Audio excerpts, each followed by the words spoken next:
The future of Saudi Arabia looks bleak because it is a complete autocracy ruled by a corrupt royal family which uses the whip and electricity and the sword to suppress all opposition.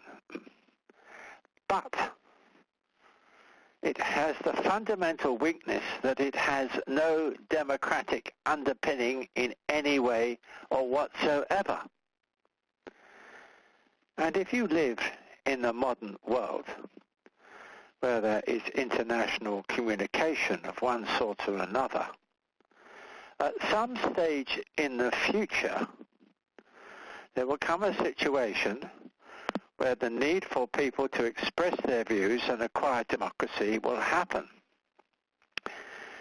At the moment, the Saudi regime, a brutal, corrupt, Wahhabist regime, is able to maintain power by the use of its oil revenues, and a sufficient proportion of the population thinks its interests lie with supporting this totally corrupt, intolerant Wahhabist government. And by Wahhabists, do you remember that the Saudi regime are the spiritual and financial backers, the philosophical backers of Wahhabism, which is the head choppers and throat slitters. At the same time then, as that it is able to maintain its power, it ultimately depends upon its economic strength, but now that is being undermined by oil prices and the complete inability of the Saudi regime to develop anything except oil for the future. And then, near to Saudi Arabia, there is an example of Middle East democracy, and it's called Iran. And when you put these things together, you realize that at some stage in the future, Saudi Arabia is likely to come under high pressure. But now there is another thing in the situation.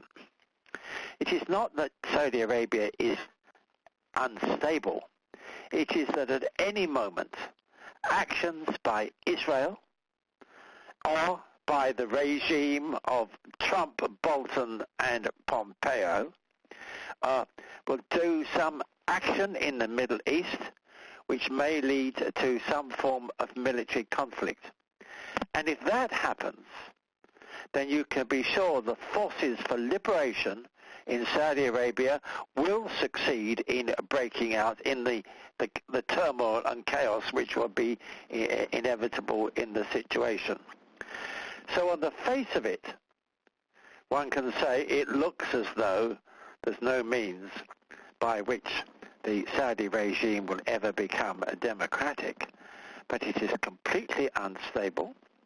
It is based purely by force. Communications mean that the world as a whole, including the Saudi population, want more liberty. There is the example right next door of a democratic nation, which is Saudi Arabia, and all the time the Saudi-American-Israeli nexus is only too likely to make some ghastly geopolitical mistake. And when they do, and I think it's highly likely they will at some point, then all bets are off, and you could find suddenly that the autocracies of the Middle East come under huge pressure and may well get overthrown in one of those surprising, startling developments which happen in human affairs from time to time.